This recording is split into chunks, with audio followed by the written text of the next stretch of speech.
Hello students, have a nice day. In this video, I would like to clear lost lesson written by Alphonse Daudet. अब हुआ क्या था कि उस समय फ्रेंगो वार हुआ करते थे. In present time I think that we are more and more civilised. हम अभी देख रहे हैं आपका यूक्रेन वार चल रहा है. इसके पहले काफ़ी समय से अपने को राहत है कि किसी प्रकार का कोई युद्ध नहीं हुआ था. हमने 96 पे देखा था, 1996 पे देखा था कि थोड़ा सा कारगिल स्ट्रगल हुआ था. इसके बाद कोई वार नहीं हुए. तो यहाँ पर फ्रांस किंगडम और आपका जो पर्शिया किंगडम, दो के बीच वार हुआ था. और इस समय जो फ्रांस में जो पर्शिया में थे वो पोलैंड, जर्मनी और आपका ऑस्ट्रेलिया 3 शामिल थे. इसका परिणाम ये होता है कि फ्रांस के जो एल्सास और लॉरेंस 2 डिस्ट्रिक्ट थे, वहाँ पर ये पर्शिया था, जर्मनी लोगों का, ये लोग अपना कब्जा करते हैं. और ये जो वार हुई थी आपकी 1870-71 के बीच हुई थी. इस पर in which France was defeated by Persia. यहाँ पर जो फ्रांस था वो पर्शिया द्वारा पराजित हुआ था. इस लेसन का जो आपका मेन करेक्टर है वो फ्रांस है, लिटिल फ्रांस है. आई think that this is little character या मेन करेक्टर, ये वो कह सकते हैं कि नरेटर ऑफ दिस लेसन. और I think that this is writer of the lesson, narrator of the lesson, and I think that he has written his own autobiography.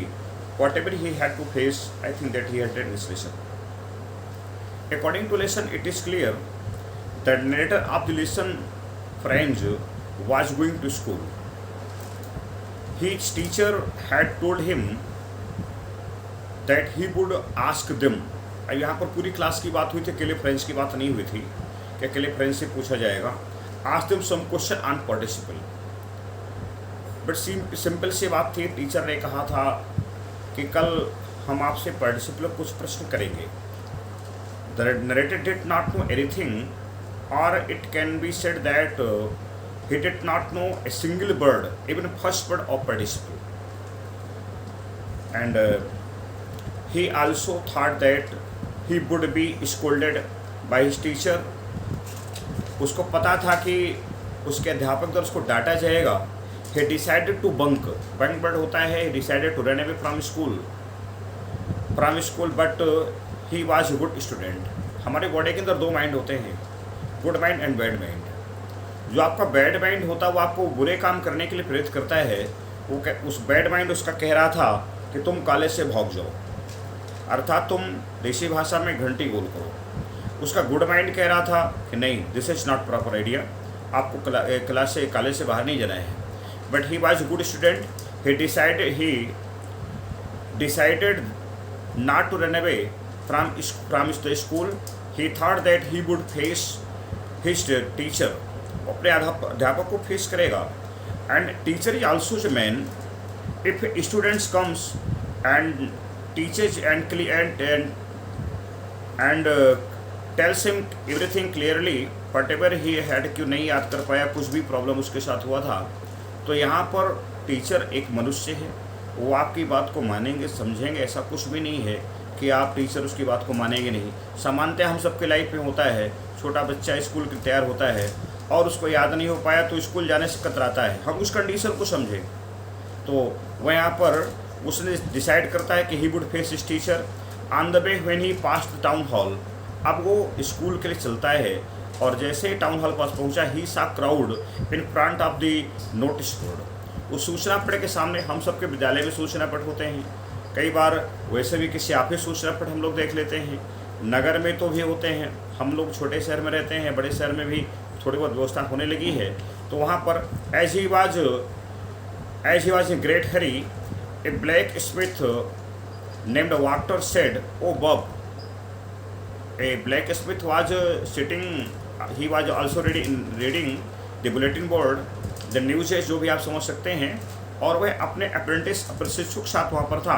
उसने कहा, oh bub, not to be so hurry. अरे बेटे इतना जल्दी मत करो. You have plenty of time to reach your school. आपके पास पर्याप्त समय है स्कूल पहुँचने के लिए. But the narrator thought that he was making fun. लेकिन अगर हम स्कूल के लेट हो गए हैं, अरे भैया इस समय जा रहे हो, तो लगेगा हमारा मजाक बना रहे हैं। इसलिए उसको लगा कि मेरा मजाक, he thought that he was making his fun. He reached हरिडरी स्कूल। वह बहुत तेज़ी में स्कूल पहुँचते हैं। अब यहाँ पर एक बात आती है, व्हाट ही सा और what he felt at the school. जब वो स्कूल पर पहुँचे तो उन्होंने क्या देखा, क्या महसूस किया। As soon as he reached school he felt a great surprise. The school was like Sunday morning. यहाँ पर जो उसने देखा, उसको लगा कि स्कूल संडे मॉर्निंग तरह था। Generally there was great noise in the class, but today there was not any kind of noise. किसी प्रकार का कोई वहाँ पर शोर नहीं था। He thought perhaps it was Sunday morning, and as soon as he reach in the garden of M Hamel. और एम हेवल साहब का जो बगीचा था क्लास के सामने, वहाँ पर जैसे पहुँचता है, ही saw that all the students were sitting in the class. M. Hempel was also walking in the class with his great ruler, iron ruler.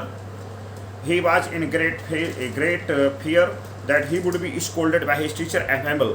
उसको पता चला था कि वह अपने अध्यापक के द्वारा, जो M. Hempel साहब थे, डांटा जाएगा। But he was highly surprised to see that his teacher did not scold him, but said gently, "Little friends, come in and take your seat at once, as we were about to start without you.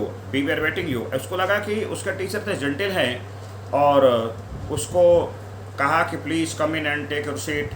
यहाँ पर इतना ही हम रखेंगे। That's all for this.